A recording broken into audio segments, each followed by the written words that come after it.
Assalamualaikum warahmatullahi wabarakatuh. Umid da چې ټول به ښه وئ.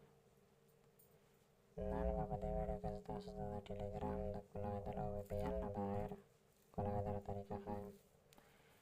دا ټیلیګرام آیکن دی، دا به آن کړو. ټیلیګرام چې کله آن کړو د VPN نه بغیر نه کولېږي. نن به زه تاسو ته VPN نه بغیر طریقه ښایم. دا برابر کنیکټینګ لیکلی دی، دا اوس ما VPN نه دی آن کړی، کنیکټینګ مې لیکلی دی، نو په دې وجه باندې دا نه کولېږي. دا کنیکټینګ به ووهو.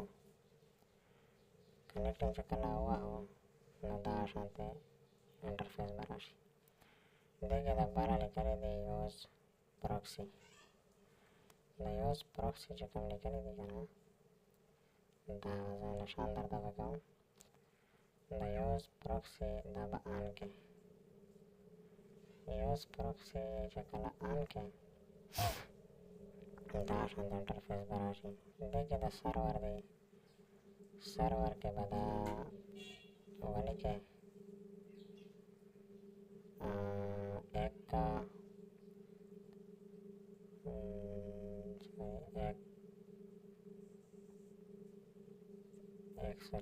एक सौ बयालीस इशारिया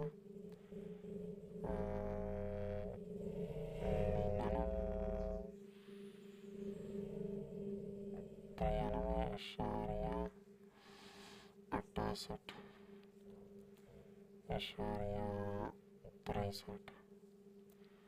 دا به ولیکئ. پسې به لاندې پوش شئ. دلته به ولیکئ 24 او 34. یوزر نیم کې به ولیکئ VPN. پاسورډ کې به ولیکئ د لاندې لاست چې کوم دی که نه پاسورډ.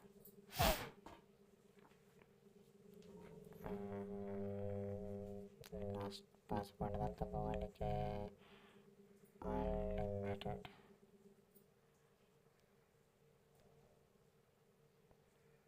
لږه موبایل کې وایرس لګېدلی دی، دې وجې نه لږ سلو دی، ډېټا پکې زیاته ده. دلته به unlimited ولیکئ. صحیح ده.